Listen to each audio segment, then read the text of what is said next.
My name is Mira Holloway, and if you'd asked me a year ago who I was, I'd have told you I was the girl who never stayed. The girl who packed her life into the back of a second-hand hatchback and counted miles instead of birthdays. The girl who could turn a promise into a memory before breakfast and never look back at what she left behind. I would have told you I didn't break for stray dogs or crying children or the ghosts of people I used to be. I would have told you that my heart was a locked room.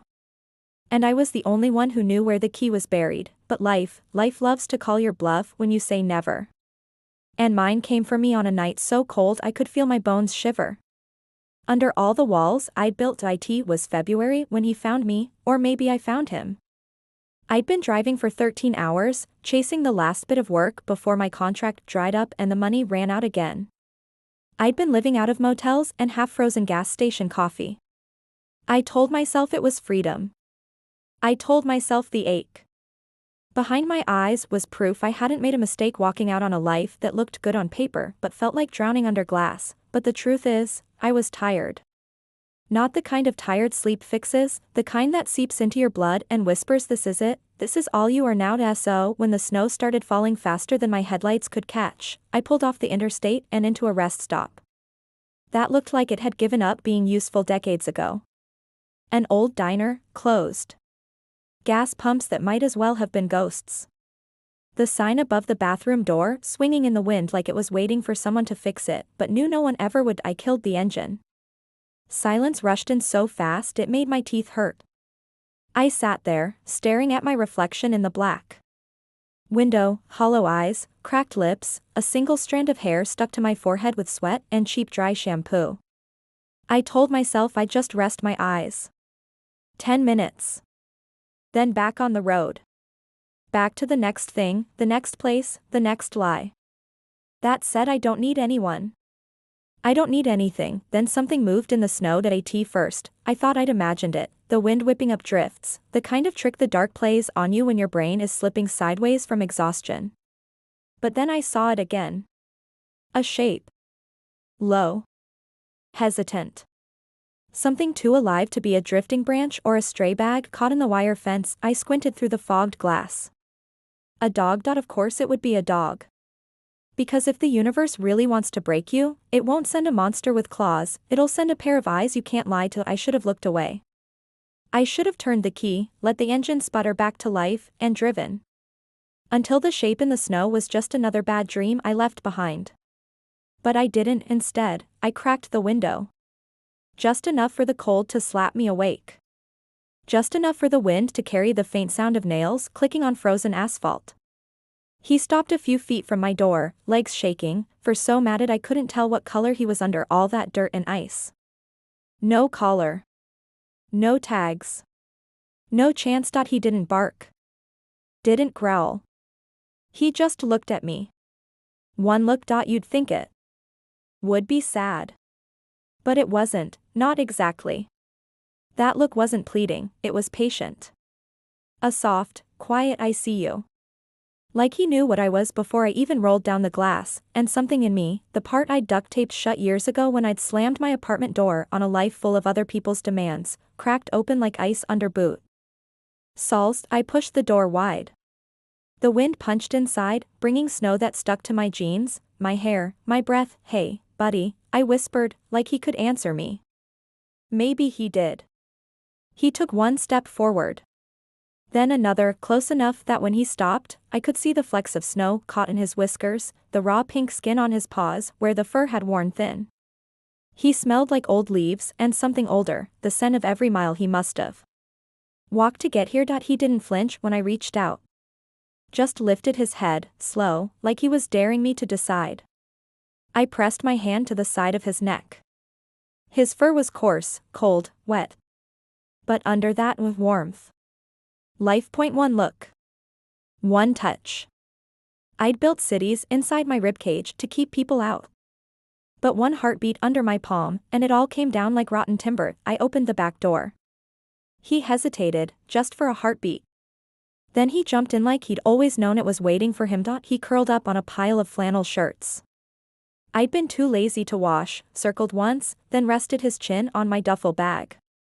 His eyes never left mine, not until they drifted shut, heavy, As if sleep was a thing he hadn't trusted in years, I sat there, half in the snow, half in my car, one hand still tangled in the cold patch of fur behind his ear. I felt the warmth of him seep into my frozen knuckles. I felt the hum of something I hadn't dared name in a long time. It wasn't love. Not yet. It wasn't even trust. It was something simpler. A surrender. He'd looked at me. I'd looked back. And in that small, broken parking lot off a highway no one cared about, I gave in. I wish I could tell you I had a plan. That I scooped him up, drove to the nearest vet, found a shelter that took in strays, and made sure he'd never have to shiver in a snowstorm again. That I did the right thing, but I didn't. I couldn't, because when I slid behind the wheel again and felt the quiet weight of him pressed against the back of my seat, I knew the truth. I wasn't going anywhere he couldn't follow. I started the engine. The heater wheezed its weak breath into the stale air. The snow fell harder now, big, fat flakes clinging to the cracked windshield. I pulled back onto the highway. 1 mile. Then 10. The road ahead turned into a tunnel of white. But inside, the car was warm. His breath filled the space with something bigger than heat. I kept glancing in the mirror. He didn't stir. Just lifted his head once when I hummed an old song under my breath, like he was reminding me, I'm here. I'm still here. Some people think giving in is a failure. That it means you're weak, cracked open, easy to break, but I've broken so many times before, I know better now. Giving in isn't losing. Sometimes it's the only way to keep something real, and in that drifting snowstorm, on a road that felt like it went on forever, I didn't know where I was going. I didn't care. One look from him, that was all it took. One heartbeat pressed into a nest of old shirts and my tired dreams. One silent promise, you're not alone anymore. I should have turned him in. I should have found where he belonged, but the truth? I think we both already knew. He belonged right here, and so did I. By the time the sun pushed through the storm, I'd been driving for 3 hours. The heater fought for its life against the snow that had iced over the edges of the windshield. My hand stung on the steering wheel where the cracked fake leather had rubbed them. Rawi in the back seat, he was still there, the dog who'd taken one look at me and torn down walls I'd been patching up since I was 28. He didn't sleep deep, not really. Every few miles, he'd lift his head, sniff the cold air drifting through the busted window seals, and look at me like he needed to check if I was still here too. When he saw I hadn't run, that I hadn't pulled over to toss him out into another snowbank, he'd rest his head back on my duffel and close his eyes again. Like he trusted me to keep going. Like we had nowhere else to be but here, in this rattling shell of a car, moving forward because neither of us had the nerve to turn around. I knew I couldn't keep him. I told myself that with every mile marker we passed, I didn't even have a stable address. My last paycheck was folded into the glove box next to a cheap pen that didn't work and an old receipt for coffee I never finished. I'd been staying in roadside motels, paying cash so no one could ask too many questions when I left at dawn with half my clothes stuffed into garbage bags. This wasn't a life for a dog, not even for a dog who'd picked me out of the dark. With one look that broke every line I'd drawn in the frost, when I hit the edge of the next town, I pulled off onto a side street and killed the engine. Outside, the sky had turned that dull bruised color that comes right before dawn shakes the snow loose from the trees. My breath fogged the window. I wiped it clear with the back of my sleeve and looked at him. He was awake now. Watching me like he'd been reading my mind while I drove. You don't belong here, I said. My voice felt too loud in the tiny car. You need a yard. A real bed. Kids to chase. A bowl that isn't yesterday's stale drive-through burger. He didn't bark. Didn't whine. Just lifted his head and tilted it a fraction, like he was waiting for me to say something real instead of the excuses I'd been feeding myself all night. I opened the door. Cold slammed into my knees, numbing me right through the thin denim. I tugged my coat tight and stepped out, boots crunching through the fresh crust of snow that hadn't been plowed yet, when I pulled the back door open. He didn't jump. He just sat up, paws shifting on the pile of flannels, ears pricking at the smell of the air. Come on, I said. I patted my thigh like I'd done this 1,000 times. Let's find you someplace better. He stared at me. For a heartbeat, I thought maybe he wouldn't move. That he'd curl back up and pretend none of this was happening. But then he stood, slow, stiff in the cold, and stepped out into the snow beside me. His paws sank deep. He didn't flinch at the cold. He just pressed his shoulder against my knee and waited. The sign at the end of the block was small, half buried under a drift pushed there by some plow truck that didn't finish its route. County Animal Shelter, 1 mile. I stared at it too long. He stared at me. His breath misted in the air between us like a question. I could see it so clearly, me knocking on a door before the staff had even put on their second pot of coffee. Me signing a form with a fake address. Promising to come back in 3 days to check if anyone claimed him. Me walking away with empty pockets and a gut full of lies that said it's better this way. He'll find someone better, but my boots wouldn't move. My throat wouldn't swallow the excuses. He pressed closer, so close I felt the soft tremor in his ribs, the cold, the hunger, the kind of tired that doesn't sleep off in one warm bed, and then he looked up at me. One look. Soft. Steady. Like he knew exactly what I was about to do, and exactly why I wouldn't do it. I sank to my knees right there in the snow. My jeans soaked through in seconds, but I didn't care. He stepped closer, pressed his forehead to my shoulder like he was holding me up instead of the other way around. I buried my fingers in the thick fur at his neck. He smelled like wet leaves and something warm and alive. I felt the hum of his heart, steady, soft, not afraid. I don't know how long we stayed like that. Cars drifted past on the main road, tires hissing on the slush. A porch light flickered on across the street. Somewhere, someone's radio cracked through the morning static with a Christmas song that made my chest ache. When I stood up, his eyes followed me the whole way. I opened the back door again. Get in, I whispered. He did. No hesitation. He curled back into his makeshift nest of flannel and duffel bags, like he'd known the ending before I even wrote it. I didn't drive to the shelter. I drove until the town was nothing but a name on my dashboard GPS. Until the roads got narrower and the trees leaned in close enough to slap the frost off my side mirror. When the sun finally broke through the clouds, it lit the side of his face in soft gold. He lifted his head, blinked at the warmth, and leaned it against my seat. I could feel his breath in the small of my back every time I hit a bump in the road. I found a diner half buried in snowdrifts, the neon sign buzzing like it was drunk on old wiring and bad weather. I parked out front and let the engine tick itself. Quiet, I looked back at him. I'm getting you breakfast, I said. Real breakfast. Not the leftover burger trick. His tail thumped once on the pile of shirts. He didn't bark.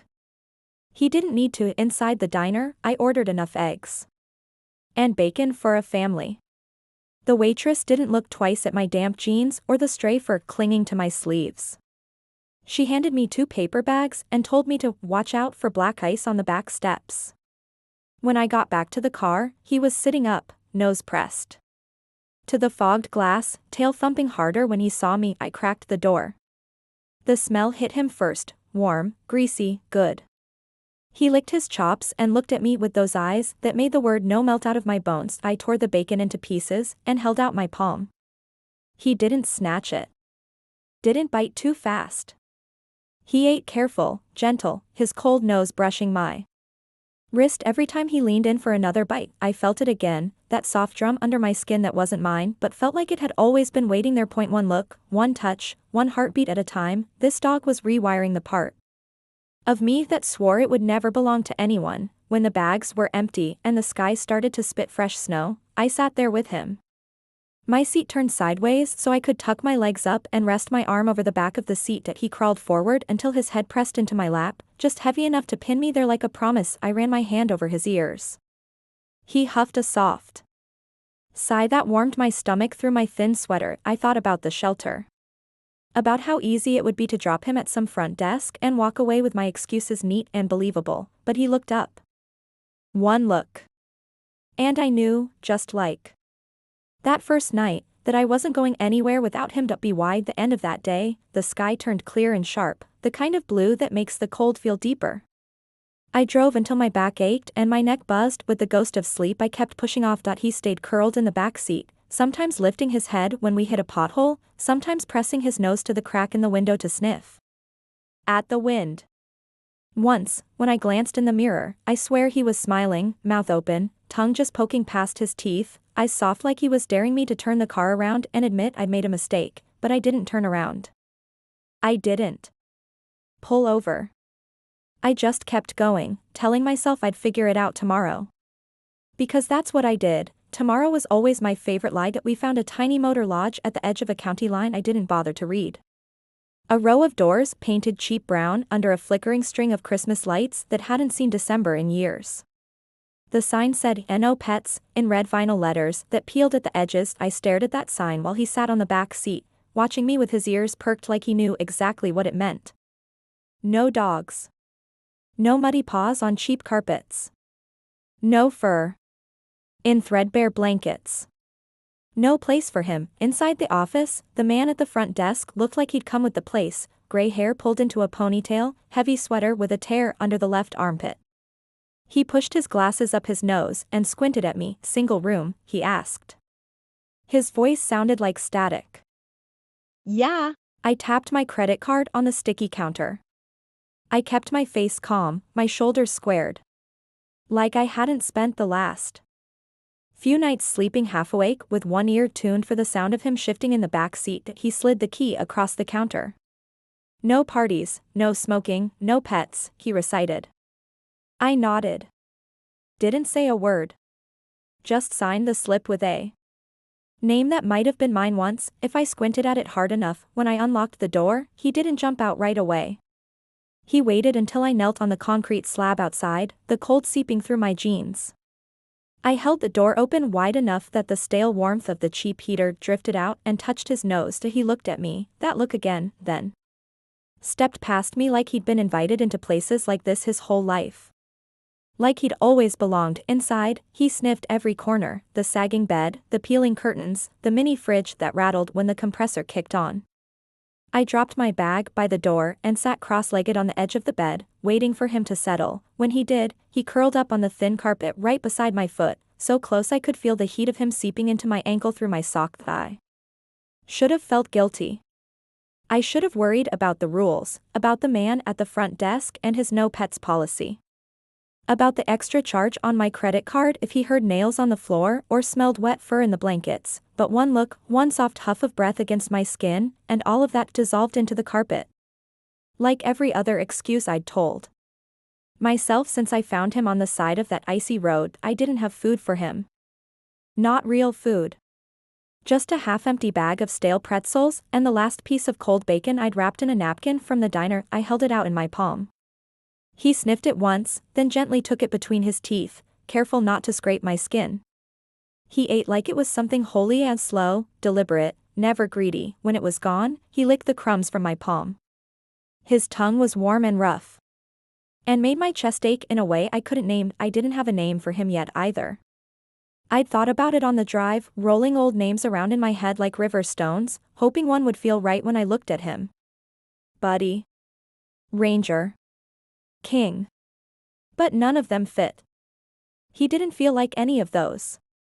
He felt like a secret I hadn't earned the right to speak yet. I lay down on top of the covers, coat still zipped, boots still on.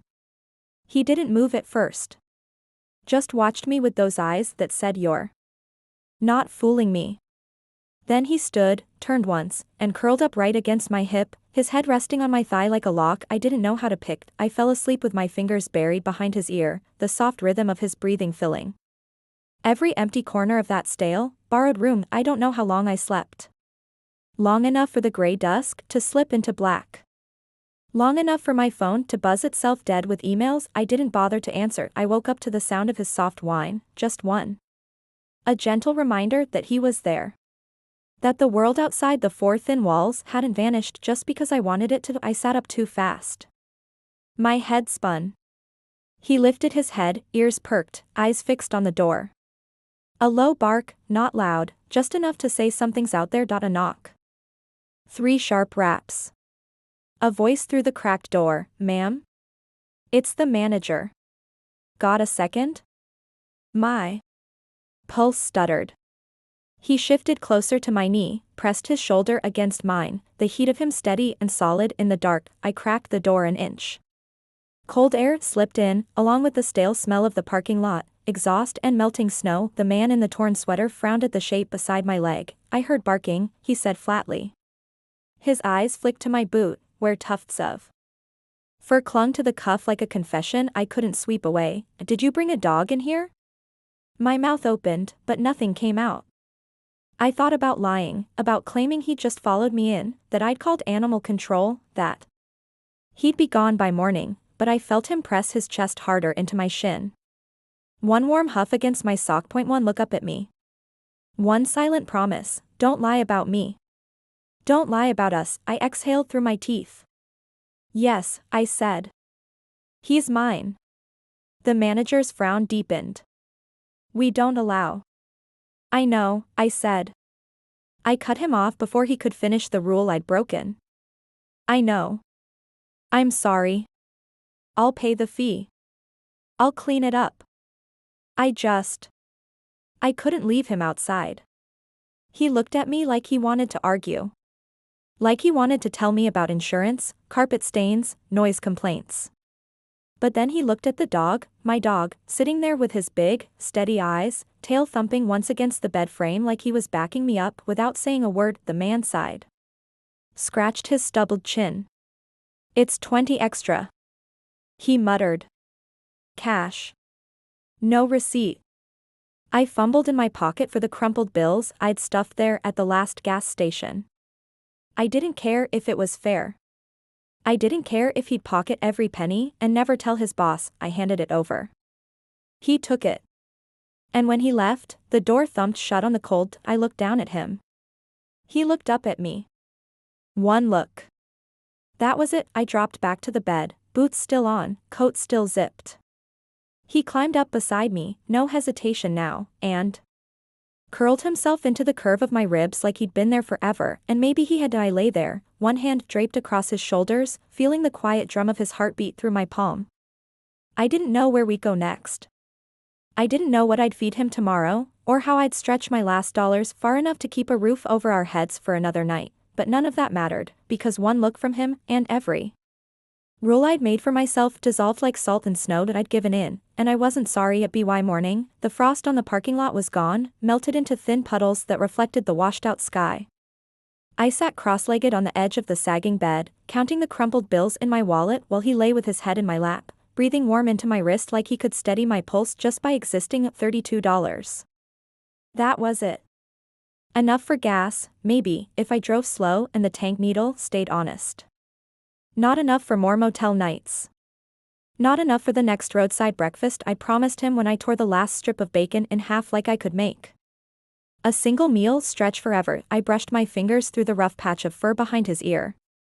He huffed a sigh into my thigh and blinked up at me like he'd known the truth long before I'd admitted it to myself. I packed my bag slow, folding the same 2 flannel shirts that smelled like old coffee and motel soap. I tugged my coat tight at my throat, checked the room twice for stray wrappers or fur clumps that might cost me my last 20 if the manager decided to make trouble. When I pulled the door open, he stepped out first, no leash, no collar, just the soft shuffle of paws on cracked concrete. He didn't bolt. He didn't nose at the garbage bins or bark at the couple loading their minivan 2 doors down. He just stayed at my side, shoulder brushing my knee, eyes fixed forward like we were one thing instead of 2 broken pieces taped together by luck. The car coughed when I turned the key, a wet, reluctant sputter that reminded me I'd been putting off an oil change for 3,000 miles. He jumped in the back seat, circled once on the tangled nest of flannels, and lay down with his chin draped over my duffel bag like he was guarding the scraps of my life from the world outside. The thin glass I pulled onto the highway without looking back. There was nothing back there worth seeing, just a cracked parking lot, a door that would slam shut behind us forever, and the empty echo of a no pets sign that couldn't hold either of us for long. I told myself I'd figure it out at the next stop. There was always a next stop. A gas station with stale sandwiches and bad coffee. A roadside diner with a corner booth where I could sit for hours, pretending to work while he slept under the table with my foot resting in the soft rise and fall of his ribs. But the next stop was smaller than I needed it to be, just a rusted pump and an old woman behind a counter who didn't bother to hide the way she stared when he stepped out beside me while I filled the tank with every last dollar I had. "You know that dog?" she asked when I stepped inside, jingling the coins in my pocket like they might add up to something more than the lie they held. I forced a smile. Yeah. "He's mine." She squinted at me over the edge of a battered register, her glasses slipping down her nose. "You got a license for him?" My breath caught in my throat.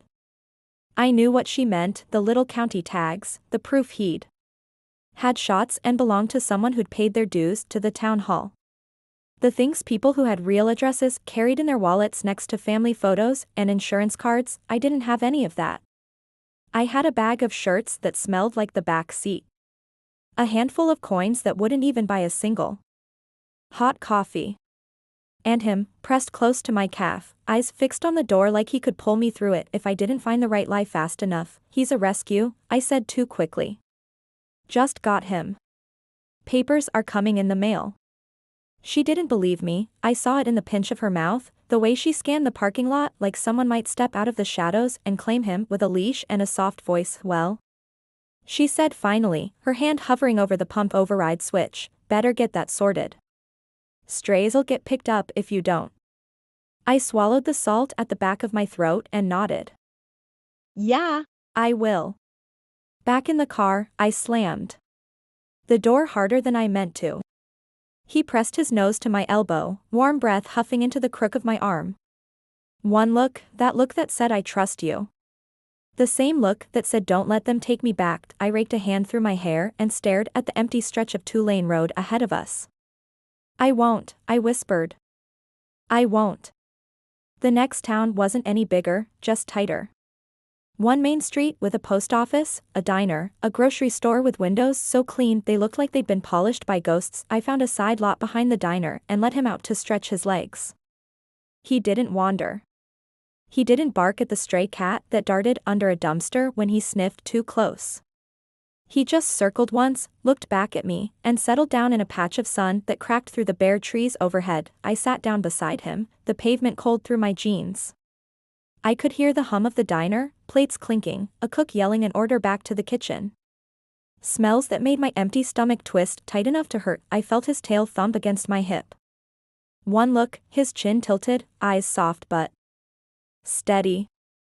Like he knew exactly what I was about to do. I could leave him here. Just for an hour, I told myself. Pop inside, grab a dishwashing shift. Maybe they'd let me bus tables for tips under the counter. Enough to get him real food, maybe even enough to get us into another cheap motel before night pinned us down with nowhere to run. I rested my hand on his head. He leaned into it like a promise. One look, so easy, so steady. The kind of trust that didn't come with conditions. Inside, the diner smelled like old grease and too much hope. I waited for a lull, then caught the eye of the girl behind the counter, dark ponytail, name tag that read Tammy in faded Sharpie. "You guys hiring?" I asked. My voice cracked on the last word. She scanned me quick, boots, coat, hair pulled into a knot that said temporary. Her eyes drifted to the window, where his shape sat waiting under the oak tree like a statue that could shatter if you looked too hard. "That your dog?" she asked. I nodded. She clicked her tongue. "No dogs in here, on health code." No. He's outside." She bit her lip, then shrugged. "Owner don't like strays hanging around. Says they scare off the tourists." I felt the heat crawl up my neck. "He's not a stray." Tammy tilted her head. "You got papers for him?" The lie stuck in my mouth. I didn't bother spitting it out. "I'll just take a coffee then," I muttered. I dropped my last crumpled bill on the counter and carried the steaming cup back outside. He was still there, same patch of sun, same soft tilt of his head when he saw me. One look, and all my excuses fell apart in the cold thigh. Sank beside him again, cradling the warm cup between my palms. He nudged it with his nose, sniffed the bitter steam, then rested his head on my knee. I scratched behind his ear. "I'm trying," I whispered. "I swear I'm trying." His tail thumped once. A soft breath. One heartbeat under fur and skin. And all the walls I tried to build back up overnight. I thought about the woman at the gas station. The girl behind the counter. The signs taped to motel office windows that read "No dogs, and no exceptions," and I thought about the simple truth sitting in my lap, pressing every word I couldn't say back into my ribs. I wouldn't leave him. Not here. Not anywhere. I'd figure it out for both of us, or I'd drown trying, because one look from him, and I knew he wasn't the stray. I was by dusk, the town had slipped behind me in the rear view, nothing but a smear of neon signs, flickering porch lights, and the echo of doors that didn't open wide enough to let us in. I'd told myself we'd find somewhere better by nightfall. Another roadside motel that wouldn't care. Another corner booth where I could sip stale coffee and pretend the smell of wet fur didn't follow me everywhere. But the sun dropped behind the hills before I found anything. And now the only thing ahead was the two-lane blacktop that wound through a stretch of woods so dark it felt like the edge of the world. He sat in the back seat, nose pressed to the window, ears flicking at every shape the headlights caught in the trees. Every few miles, he'd shift forward, rest his chin on my shoulder like he was reminding me I wasn't alone, not anymore, and every time he did, I felt the same knot tighten in my chest. The one that whispered, "You can't keep doing this forever." I found a turnout just past mile marker 22, a patch of dirt littered with broken glass and the ghost of old campfires. I killed the engine and let the silence roll in, pressing close against the windows like a dare. He shifted in the back, lifted his head, then stepped forward until he was standing beside me in the front seat. Paws on the dash like he could see something I couldn't. I ran my fingers over the soft fur behind his ear. He leaned into it, tail thumping once against the glove box. One look, that same steady, quiet "I'm here." We sat like that for a long time, me, him, the hum of the forest outside. I could hear an owl somewhere in the dark, the low rustle of something small moving through the brush. I should have been scared. A lone woman in a half-dead car with no plan, no money, no real future. But with him pressed close, nose tucked against my sleeve, I felt more anchored than I had in years. I cracked the door and stepped out into the cold. He jumped down after me, paws landing soft in the dirt, nose lifted to the chill breeze like he was testing if it would carry us somewhere new. He didn't bolt. He didn't wander far. He stayed so close I could feel the warmth of him at my hip, the hush of his breathing louder than the wind. I found a log near the old fire ring, sat down and pulled my knees to my chest. He curled beside my boots, head resting on my ankle, eyes drifting shut and open again with every snap of a twig in the dark. I watched my breath curl up into the trees. And I thought about all the miles behind us, the motels that turned us away, the gas stations where people looked twice at the dirt under my nails and the fur clinging to my coat. The towns that called him a stray like it was a bad word, like I hadn't been one too all along. I slid my fingers through the scruff of his neck. He shifted closer, pressing so much weight into my shin it hurt. One look when he lifted his head, eyes soft, patient, steady, like he was asking, "What now?" I didn't have an answer. For so long, I'd built my whole life on not staying anywhere long enough to leave fingerprints on the door. It was easier to drift. Easier to let people forget me than to give them something to hold on to. But him? He didn't care about my edges. Didn't care about the trail of burned bridges in my wake. He only cared about this, my hand on his back. The warmth of my knee under his chin, the promise that I'd still be here when the night cracked open and the world tried to scare us back to the road. The wind picked up, slipping cold fingers under my coat. He shifted again, nudging his nose into my palm, his tail sweeping the dirt like a slow metronome. One look. One heartbeat. The same unspoken stay. I pressed my forehead to his and let the hush between us settle into my ribs. "I don't know where we go from here," I whispered. My breath caught in his fur, warm and soft and real in a way that made my eyes sting. "But I'm not dropping you anywhere. I'm not handing you off to some stranger with a clipboard." His tail thumped once, like he'd understood every word. I dug my phone out of my pocket, the battery icon red and gasping. One bar of service flickered in the corner of the cracked screen. I didn't know who I was calling until I heard the soft click on the other end. A voice I hadn't heard in over a year. My mother's. "Mira," she said, sleep still thick in her voice. "Where are you?" I closed my eyes. Felt his nose nudge my knee, a warm question pressed to the place I'd always tried to hide. I'm out here, I said. I've got someone. A dog. I need a place. Just for a while. There was a pause, the soft hush of my mother's breath on the other end, the rustle of her shifting in bed 1,000 miles away. Come home, Mira. Her voice was small but certain. Just come home. Bring him too. When I hung up, I didn't move. I let the phone slip into my lap. He lifted his head, eyes catching the thin glow of the moon. One look, asking if it was true, if we'd finally stop running. I buried my hands in the fur at his neck. He leaned in so hard it knocked me back a little on the log. I laughed, raw, sharp, not pretty. But it felt good. Felt honest. Home, huh? I said into the hush between us. What do you think? Think you can stand a real roof? A yard? A warm bed that's not the back seat of my rusty old car? He huffed against my wrist, tail wagging slow and steady, brushing my boot in the dirt. Point one. Look. That was all it took. I sat there until the cold crept into my bones. Until the forest turned from dark to that soft, bruised blue of pre-dawn. When I stood, he stood too, stretching long and slow, pressing his side into my knee like he was ready to follow me anywhere, as long as I didn't run. I opened the car door. He jumped in without a glance back at the trees. He curled on the flannels, nose tucked to tail, eyes drifting shut like he already knew the road wouldn't swallow us whole this time. I sank behind the wheel, turned the key, listened to the engine cough and catch and rumble to life. The frost cracked under the tires as we pulled out of the turnout.